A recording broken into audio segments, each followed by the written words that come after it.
let's talk about the dance. So I know na na-discuss ko na to sa inyo before kung ano nga ba yung tinatawag natin na dance. So recall lang natin siya. So dance, it is a series of steps and every step correspond to a change of weight. Steps may be forward, backward, sideward, diagonally forward, or diagonally backward. So dance, it is a series of steps. Meron tayong different varieties of steps, especially in social dancing and in ballroom dancing or in different ballroom dances. Okay, example na nga lang natin is yung cha-cha. Sa cha-cha, meron tayong mga different step patterns and yun yung dapat nating sundin. And meron tayong tinatawag na change of weight. Nade-discuss yan sa inyo ni Sir RG sa mga susunod natin na topic para nang sa ganun mas maliwanagan pa kayo. Okay, so again, class, dance, it is a series of steps and every step correspond to a change of weight or steps. It is maybe forward, backward, sideward, or diagonally forward, or diagonally backward. Simple as that. Another thing, in common usage, ballroom dance refers to the 10 dances of international standard and international Latin. So class, magkaiba po si international standard and international Latin dances natin. Okay, sa ballroom dancing, may encounter nyo yung dalawa na yan, yung standard at yung Latin. So magkaiba po silang dalawa, magkaiba sila ng genre, which is i-discuss ko sa inyo mamaya. So though the term is also often used interchangeably with the 5 international standard and Latin dances. So before, 10 sila. Okay, ngayon napalitan na siya, naging 5 na lang each category. 5 sa standard and 5 sa Latin dance. So iisa-isahin natin siya ngayon. So let's start with the international dances, especially and different standard dances. So ano nga ba yung standard dances? It is international standard dances are normally performed with Western music.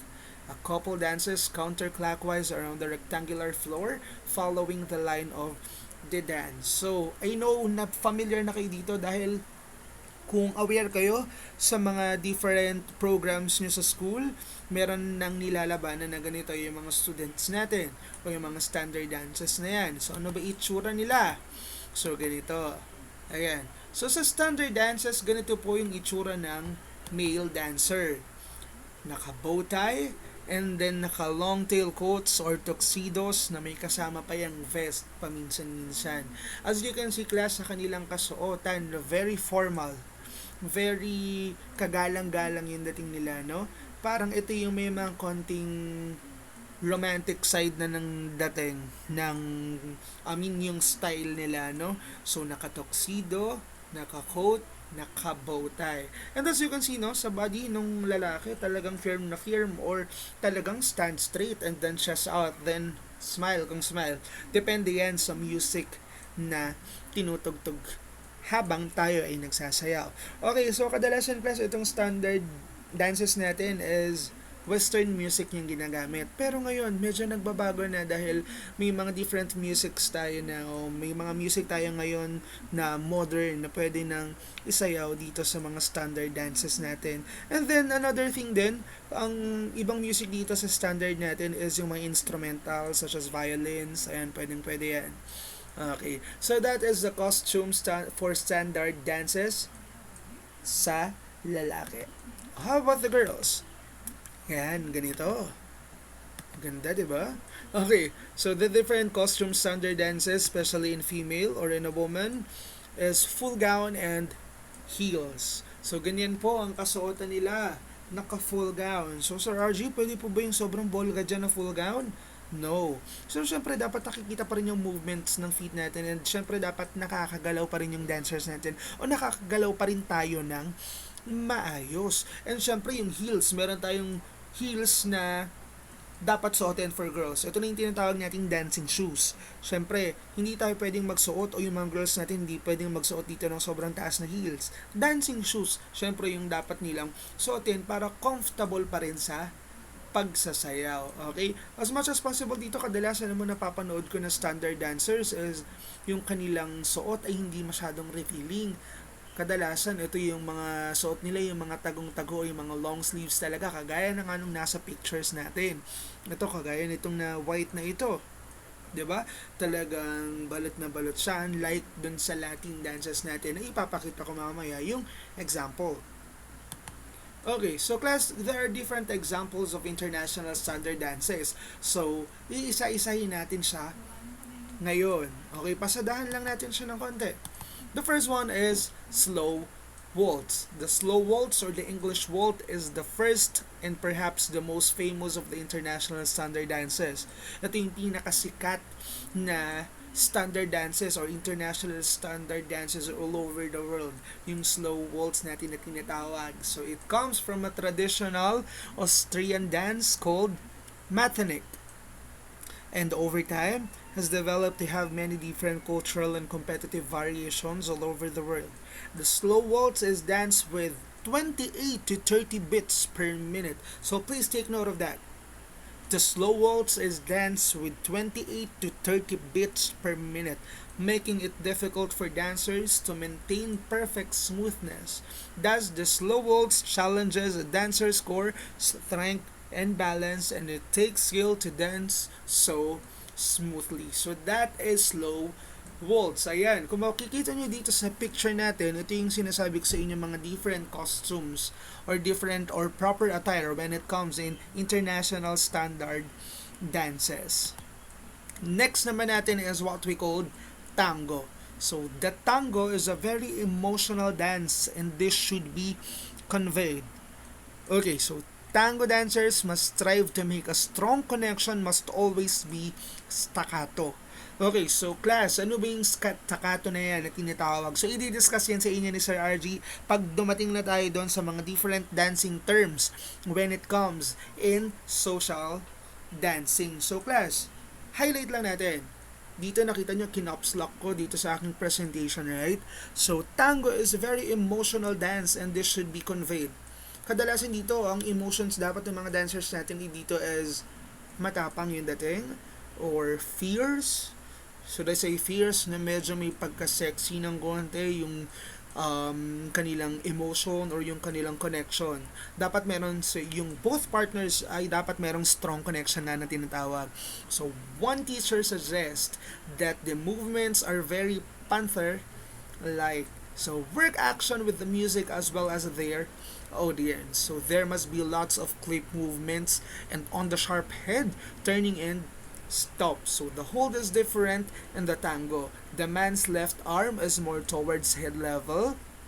The general hold is far more compact and the couple are much tighter together. So ito dito sa tango natin, class, kung mapapansin nyo once na nanood kayo, mga kapi ng ng dance ng tango, ito talaga yung sobrang dikit na dikit sila, sobrang intimate ng dance na to, o sobrang kinakailangan talaga ng connection o ng trust ng bawat isa sa dance na ito. So papalawakin pa natin yan sa mga susunod na topic natin kung ano ba yung tango na. Actually, class, personally, this is my favorite international standard dances, yung tango.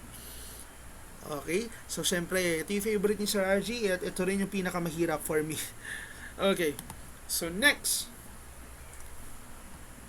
Viennese Waltz. Okay, so the Viennese Waltz is a classical dance style that is featured in many romantic movies and animated films. Ayan, so ito na yung mga napapanood natin sa sa mga romantic movies na pinanonood natin. Ito na yung mga different dances na kung saan sobrang sweet o sobrang romantic ng ng kanilang sayaw. Yung parang it is more on or it is characterized by sweeping, graceful turns that rotate quickly around the floor. Although it shares many similarities to the slow waltz, but it is danced as much as in a faster tempo, twice the speed of the slow waltz. So, itong si Viennese Waltz, class, is meron silang similarities or halos same sila ng slow waltz. Ang pinagkaiba lang nila, mas mabilis ito ng konti. Mas faster ng konti yung tempo nito. And then, mas mas parang romantic yung dating. O hindi ito mabagal. O ito yung dance na smooth lang, sakto lang, medyo mabilis lang ng konti yung tempo at twice yung bilis niya sa slow waltz. Again, Viennese Waltz, it is the classic dance style that is featured in many romantic movies and animated films. Okay, so the next one is Foxtrot. So it is a beautiful romantic dance. The foxtrot is composed of fairly simple walking steps and side steps. So the dance combines slow steps which use two bits of music and quick steps which use one bit of the music. So the footwork timing is usually slow, quick, quick, or slow, slow, quick, quick. So yun lang po ang kadalasang movement ng foxtrot natin. So again, slow, quick, quick, or slow, slow, quick, quick. So that is the beat or the usual timing or footwork timing ng ating foxtrot. So the foxtrot must be danced very smoothly with no jerking of the body. So timing is also a very important component of the foxtrot. As the foxtrot is more challenging than the other styles of dance, it is usually recommended to the masters of the waltz and quick steps to prior to attempting it. So that is the foxtrot. And then the last one is what we call quick steps. So ito yung ito yung pinaka nakakapagod class, ano? Ito ang quick step dahil medyo mabilis yung movements nito and depende sa music yon. Kasi may mga different music dito sa ating quick steps na talaga namang upbeat yung melodies nila, no? So kailangan kung gaano kabilis yung music, dapat ganun din kabilis yung mga movements natin. Okay, so quick step, it is a light-hearted dance of the standard ballroom dancers, and then the movement of the dance is fast and powerfully flowing and sprinkled with syncopations. Like what I said before, no? Highlight natin. So the movement of the dance is fast and powerfully flowing and sprinkled with syncopation. So dapat dito sabay na sabay talaga kayo ng kapartner mo. Dahil once na may nagkamaling movement na isa, may tendency na hindi maging maganda yung performance niya. Okay? So connection is the key. Then practice also. So the upbeat melodies that quick step is danced to make it suitable for the both formal and informal events.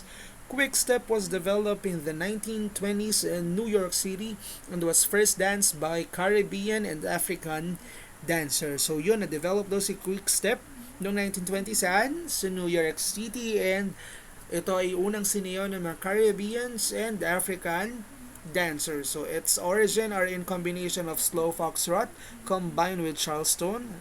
And when we say Charleston, it is a dance which was one of the precursor to what today is called swing dancing. So sa Charleston po, yung tinatawag natin ngayon na swing dancing. Doon nag-originate sa quick step.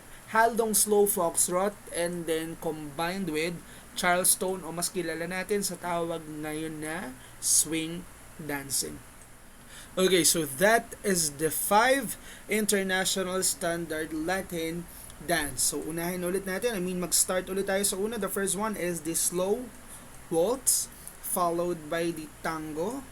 The third one is the Viennese waltz, and then the fourth one is what we call foxtrot, and then the fifth one rather is what we call quick step. So that is the 5 international standard dances. So now, kung tapos na tayo sa standard, mag-move on naman tayo ngayon sa tinatawag nating international dances, which is all about the Latin dances. Ano ba yung Latin dances na yan?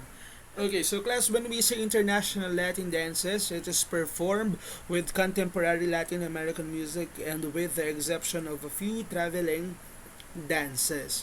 Okay, kung kanina class, si standard dances, talagang naiikot niya yung buong rectangular court o yung buong ballroom area. Okay, ito naman si Latin dances, medyo crowded lang ng konti yung movements niya o hindi ito yung nalilibot yung buong dance floor. Okay? It is more on few traveling steps lang o dances. Okay. So class, ganito yung costumes when it comes in Latin dances. Okay. So makikita nyo yung difference ng dalawa, no? Si standard is talagang nakagown or talagang balot na balot yung girls natin o yung woman. Dito naman sa Latin dance, talagang skin yung pinapakita dito.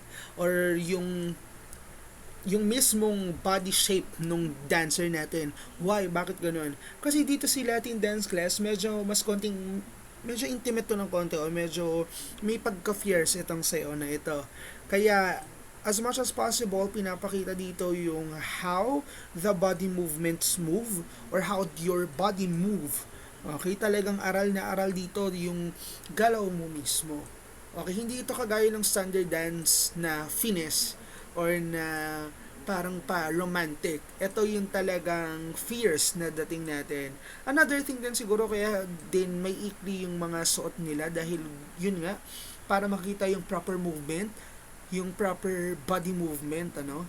Kasi ganun yung sayaw na ito. Ganun ito i-execute yung mga different Latin dances natin. So, ang suot ng mga women natin, it is the short-skirted Latin outfits. So, iba class, mga ka-PE, yung iba, talaga nagpapasadya pa ng mga costumes. Yung sila mismo yung nagde-design o yung sila mismo yung naghahanap ng costume. Okay? Huwag naman yung sobrang ikli. Okay lang na mga ganitong costume, ayan. Yung medyo may konting slit lang ng konti, pero wag naman yung sobrang ikli. Okay, now let's move on sa ating men. Okay, yung outfit ng men natin is outfitted in tight-fitting shirts and pants. So, just like this.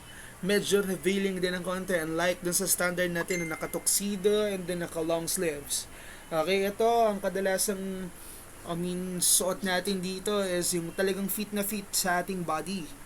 Okay, talagang super fit para nakita yung belt ng katawan natin and para din makita yung body movements natin kagaya doon sa mga babae. Okay? So that is costume when it comes in Latin dances. Okay, so now let's move on to the different examples of international Latin dances. So meron tayong 5 kagaya ng standard natin. The first one is cha-cha. So cha-cha, it is a dance to authentic Cuban music. Although in ballroom competition, it is often danced to Latin pop or Latin rock. So the music for the international ballroom dance, cha-cha-cha, is energetic and with a steady beat. So the music may involve complex polyrhythm. So mas papalawakin natin yung discussion natin sa cha-cha once na nag-move on na tayo sa ating next topic sa mga susunod na araw. Okay, sa mga susunod nating episode, mas i-discuss yan sa inyo ni Sir RG. Next naman after ng cha-cha is what we call samba. Samba was created by African people in Brazil from the music and dance culture they brought from Africa. When we say samba music, it is very similar to and has been influenced by many music genres, as well as many other Latin Americans. So, the term samba class, it is originally referred to any of several Latin duet dances with origins from the Congo and Angola. So that is samba. Then the third one, or the third social dancing when it comes in Latin dance, is what we call rumba. It is the spirit and soul of Latin American music and dance. So please highlight that. So this is the spirit and soul of Latin American music and dance. So the fascinating rhythms and bodily expression make the rumba one of the most popular ballroom dances. Next natin is what we call paso doble. When we say paso doble, it is the fast-paced Spanish military march used by infantry troops. Its speed allowed troops to give 120 steps per minute. Okay, so this march gave rise to traditional Spanish dance. It is a musical genre including both voice and instruments, and the genre of instrumental music often played during bull fights. So, itong si Paso Doble Class ay kadalasan itong ipine-perform. Diba, may mga Spanish tayong sa Spanish tradition, meron tayong bullfight na tinatawag. So, itong si Paso Doble ay kadalasan din ipine-perform. Okay, so both the dance and the non-martial compositions are also called Paso Doble. Next is what we call jive. So the jive is a dance style that originated in the United States from Americans or African Americans in the early 1930s. So the name of the dance jive comes from the name of a form of American or African American vernacular slang popularized in the 1930s by the publication of dictionary by Cab Calloway. So the famous jazz band leader and singer. It is a competition of ballroom dancing. So the jive is often grouped with the Latin-inspired ballroom dances, though its root is based on swing dancing and not Latin dancing. Itong si jive is quite different sa ibang Latin dances dahil nga yung steps niya ay kinuha sa swing dancing na nabanggit ko kanina doon sa standard. So ito may halong standard yung sayaw na ito. Okay? O may halong swing dancing itong si jive. So again, that is the 5 international dances when it comes in Latin dances. So balikan lang natin siya. The first one is what we call cha-cha. The second one is what we call samba. The third one is what we call rumba. The fourth one is what we call paso doble. And then the last one is what we call jive.